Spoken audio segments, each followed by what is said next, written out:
अडानी के खिलाफ 1400 करोड़ का घोटाला खोलने वाले एक जज दिनेश कुमार का सेम डे ट्रांसफर हो जाता है सिर्फ इसलिए कि उन्होंने अडानी के खिलाफ फैसला सुनाया। अडानी के 1400 करोड़ के घोटाले को खोलने का काम किया, उस जज का सेम डे ट्रांसफर होता। नहीं याद है आपको तो ये हेडलाइंस पढ़िए दवायर की।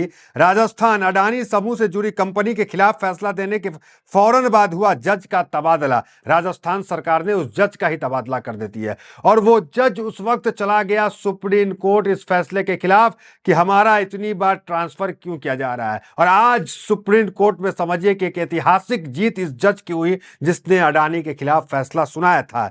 1400 करोड़ के घोटाले का मामला था। देखिए, कहा जाता है किसी जज की हिम्मत नहीं है जो अडानी के खिलाफ फैसला सुना दे, लेकिन जज दिनेश कुमार ने वो हिम्मत दिखाई और इस घोटाले को पकड़ा और फैसला सुनाया। हालांकि इसे तबादले में इतना परेशान किया गया, आज यहां ट्रांसफर कल वहां ट्रांसफर, सरकार इन्हें परेशान कर दिए। लास्ट में जज ही सुप्रीम कोर्ट गया जहां आज ऐतिहासिक फैसला हुआ। जस्टिस सूर्यकांत और जस्टिस बागची की बेंच ने बहुत बड़ा और ऐतिहासिक फैसला सुनाया।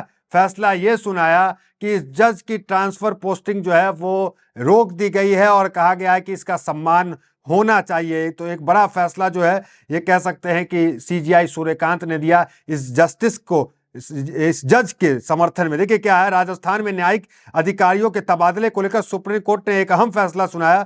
शीर्ष अदालत ने राजस्थान के प्रिंसिपल पीडीजे निर्देश कुमार गुप्ता की रैंक, वेतन और प्रशासनिक दर्जे की रक्षा करते हुए उन्हें बड़ी राहत दी।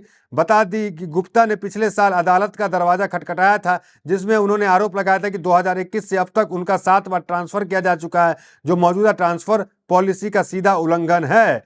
तो कुल मिलाकर जो मामले को लेकर के जज गए थे उस मामले में जज की एक जीत हुई। देखिए, सुप्रीम कोर्ट का बड़ा फैसला, जिला जज के बार बार ट्रांसफर पर रोक, सुरक्षित रखा पद और वेतन का सम्मान। तो कहते हैं सुप्रीम कोर्ट जो है आखिरी उम्मीद है भारत में, और सुप्रीम कोर्ट ने इस जज का सम्मान रखा, इनके सुरक्षा का सम्मान रखा और उनके ट्रांसफर को जो बार बार ट्रांसफर किया जाता उसे रोक दिया। अब आते हैं पुराने मामले में कि उन्होंने अडानी को लेकर क्या कहा था। देखिए, उस वक्त मामला बहुत गरमाया था कि अडानी पे एक जज ने फैसला सुना दिया। देखिए, एक प्रशांत भूषण बड़े वकील ने क्या कह रहे थे। राजस्थान के जिस जज ने अडानी के खिलाफ फैसला सुनाया था उसी दिन उस जज का तबादला कर दिया गया। क्या देश में अडानी की सरकार है? तो प्रशांत भूषण भी उस वक्त इस जज के समर्थन में चले हैं। हालांकि अब उस जज की एक बड़ी जीत हुई और अडानी समूह को बड़ा झटका लगा है।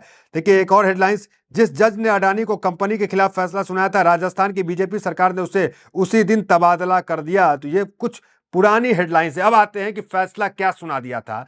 आखिर जज दिनेश कुमार ने इतनी हिम्मत जुटाई है और जुटा करके कुछ फैसला सुना दिया, तो क्या सुना है? यह भी बड़ा दुर्भाग्यपूर्ण बात है कि एक जज को ही सुप्रीम कोर्ट का दरवाजा खटखटाना पड़ा कि भाई हमें इंसाफ दो। यह भी बड़ा दुर्भाग्यपूर्ण है। देखिए क्या फैसला उन्होंने सुनाया था।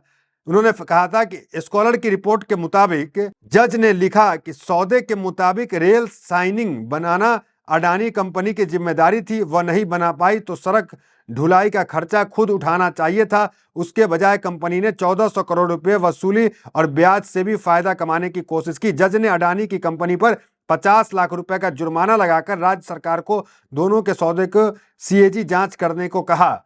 तो इस जज ने 50 लाख का जुर्माना भी लगाया था और जो है सीएजी जांच भी बैठा दी थी और कहा था कि ये जो 1400 करोड़ है, इस 1400 करोड़ को अडानी समूह को देना था।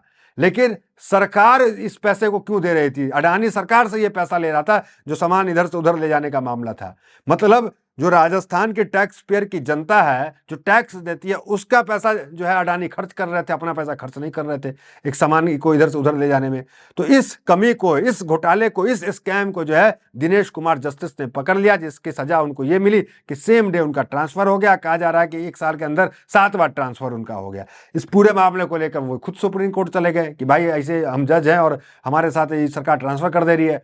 जज ने एक बड़ी जीत जो है सीजीआई सूर्यकांत की बेंच ने आज दी कि जजों के ट्रांसफर पे रोक लगाया। आगे देखिए, अडानी समूह की फर्म पारसा कैंट कोलियारिमी लिमिटेड ने सड़क धुलाई का खर्च राजस्थान सरकार की कंपनी से कुल 1400 करोड़ रुपए से ज्यादा वसूले। राजस्थान सरकार की कंपनी ने यह पैसा दे दिए, लेकिन 2018 में जब अडानी समूह ने देरी से पेमेंट पर ब्याज भी मांगा तो कंपनी ने मना कर दिया। तो अडानी को 1400 करोड़ तो मिल ही गया जो मांगा था उन्होंने राजस्थान सरकार से, लेकिन अब वो कह रहे हैं कि ब्याज दो 1400 करोड़ का। तो ब्याज देने से हालांकि राजस्थान सरकार की जो कंपनी है उन्होंने मना कर दी।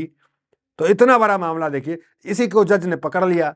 एक तुमको ब्याज मिलेगा, तुम जो 1400 करोड़ लिए तुमको देना है, वो नहीं देना है राजस्थान सरकार को जो तुमने लिया, और ऊपर से ब्याज मांग रहे हो। तो टैक्स पेयर की जनता को पैसे को बचाने के लिए जज ने एक ऐतिहासिक फैसला सुनाया, जिसकी सजा ये हुई कि ये जज साहब को जो है ट्रांसफर मिला। और अब जो है बेहतर खबर जो हमने आपको बता दिया कि supreme court, CGI Suryakant, CGI justice Bagchi, इनकी बेंच ने ऐतिहासिक फैसला सुनाया और अडानी को बड़ा झटका लगा। देखिए, ये पहली बार नहीं है कि सरकार जो है, कि सरकार का इन्फ्लुएंस जो है इस मामले में रहता है। पहले भी हमने देखा है कि 48 घंटे के अंदर संभल वाले मामले में 3 जज का ट्रांसफर हो गया। जजों का नाम देखिए, 20 जनवरी को सीजीएम विमांशु किशोर का ट्रांसफर, 21 जनवरी को आदित्य सिंह जॉर्ज का ट्रांसफर, 22 जनवरी को आदित्य का तबादला करके दीपक जायसवाल को बना दिया गया। संभल में 48 घंटे में 3 सीजीएम बन गए। एक योगी आदित्यनाथ के बहुत चहेते सीओ है अनुज चौधरी, उसके खिलाफ जो है एक जज ने फैसला सुना दिया कि इस पे एफआईआर हो, उसके सहित 15 और पुलिस वालों पे एफआईआर हो। अब इस फैसले के बाद क्या हुआ कि जज का ट्रांसफर, मतलब एक पद पे 3 बार 4 बार ट्रांसफर। तो इस मामले पे जो है जस्टिस उज्जवल भुइया जो है सुप्रीम कोर्ट के जज हैं, वो भड़क गए थे पूरा। क्या कहा था उन्होंने, किसी जज को सिर्फ इसलिए एक हाई कोर्ट से दूसरे हाई कोर्ट क्यों भेजा जाए क्योंकि उसने सरकार के लिए असुविधाजनक फैसला सुनाया हो? क्या इससे न्यायपालिका की स्वतंत्रता प्रभावित नहीं होती? और क्या इससे कोलेजियम सिस्टम की निष्पक्षता और साख पर सवाल नहीं खड़े होते? तो इन तमाम मामले को लेकर जो आज कल जजों की ट्रांसफर हो जाती है, पोस्टिंग हो जाती है, इसको लेकर जस्टिस बागची ने कहा कि ये बड़ी समस्या, लोकतंत्र इससे जो है खतरे में पड़ता। आगे देखिए, केंद्र सरकार के कहने पर हाईकोर्ट के जजों का ट्रांसफर किया जाना पूरी तरह गलत है। यह न्यायपालिका की स्वतंत्रता के लिए सीधा खतरा है। जजों के ट्रांसफर और पोस्टिंग में कार्यपालिका यानी सरकार का कोई अधिकार नहीं, जस्टिस उज्जवल ने यह बयान दिया।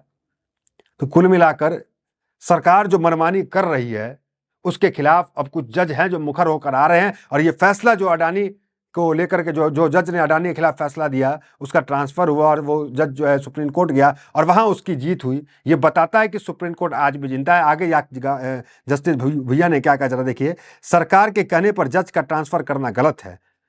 तो कुल मिलाकर तमाम बयान इस वक्त चल रहे हैं कि जजों का जो ट्रांसफर है वो जो कोलिजियम बना हुआ वो करे, ना कि सरकार करे या सरकार की इन्फ्लुएंस में कोलिजियम ट्रांसफर कर दे। ये नहीं होना चाहिए। इसको लेकर जस्टिस बागची ने भी ये बात कही। तो एक ऐतिहासिक जीत कह सकते हैं उस जज की जिसने अडानी के खिलाफ फैसला सुनाने की हिम्मत जताई। अडानी आप जानते हैं, हालांकि अब तक भारत के अंदर किसी जज की, किसी कोर्ट की हिम्मत अब तक नहीं थी कि अडानी के खिलाफ कोई फैसला सुना दे। हालांकि अमेरिका के यहाँ अमेरिकी की कोर्ट में, न्यूयॉर्क के कोर्ट में जो है अडानी के खिलाफ मामला चल रहा है और 12 दिन का समय अडानी को अभी मिला है। अडानी को जवाब देना है। वहां अडानी की कोई मदद, कोई मित्रता काम नहीं आ रही है। वहां अडानी फंसते हुए देखे जा रहे हैं और यहां भी इस केस में अडानी फंसते हुए देखे गए। फिलहाल इस वीडियो में इतना, मिलते हैं वीडियो तो मेरे साथ। बहुत धन्यवाद।